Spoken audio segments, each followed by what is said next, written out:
গুৰুত্বপূৰ্ণ খবৰ দিব বিচাৰিছো ৰাজ্যত বতৰে কাল ৰূপ ধাৰণ কৰিব পাৰে ইতিমধ্যে বতৰ বিজ্ঞান কেন্দ্ৰৰ ফালৰ পৰা এলাৰ্ট জাৰি কৰা হৈছে অসমত ৰেড এলাৰ্ট জাৰি কৰা হৈছে ৰাজ্যৰ কেবাটাও প্ৰান্তত বানপানী আৰু গৰাখহনীয়াই ভয়ংকৰ ৰূপ ধাৰণ কৰিছে তাৰ মাজতে বতৰ বিজ্ঞান কেন্দ্ৰৰ ফালৰ পৰা এলাৰ্ট জাৰি কৰা হৈছে যত সাৱধান আৰু সতৰ্ক কৰি দিয়া হৈছে ৰাজ্যবাসীক ইতিমধ্যে উজনিৰ পৰা নামনিলৈ ৰাজ্যৰ কেইবাখনো জিলাত orange alert red alert yellow alert জাৰি কৰা হৈছে বতৰে কাল ৰূপ ধাৰণ কৰিব পাৰে অসমত ৰাজ্যবাসী সতৰ্ক কৰি দিছে বতৰ বিজ্ঞান কেন্দ্ৰই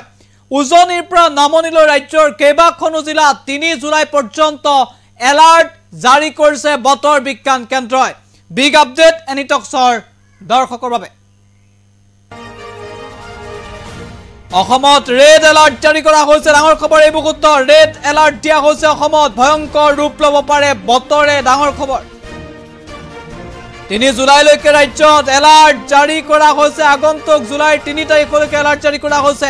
উজনিৰ পৰা নামনিলৈকে এলাৰ্ট জাৰি কৰিছে বতৰ বিজ্ঞান কেন্দ্ৰই ৰেড ইয়েলো অৰেঞ্জ এলাৰ্ট জাৰি কৰা হৈছে ৰাজ্যত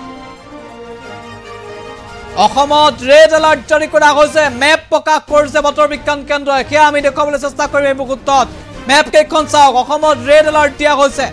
৩ দিনৰ বাবে ইয়েলো ৰেড আৰু অৰেঞ্জ এলাৰ্ট ঠায়ে ঠায়ে দিয়া হৈছে উজনিৰ পৰা নামনিলৈ ৩ জুলাই পৰ্যন্ত বতৰে ভয়ংকৰ ৰূপ ধাৰণ কৰিব পাৰে এফালে বানপানী গৰাখহনীয়াই ভয়ংকৰ ৰূপ ধাৰণ কৰিছে ৰাজ্যত তাৰ মাজতেই এলাৰ্ট জাৰি কৰিছে আগন্তুক ৩টা দিনৰ বাবে সতৰ্ক আৰু সাৱধান হৈ থাকিবলৈ আহ্বান জনাইছে বতৰ বিজ্ঞান কেন্দ্ৰই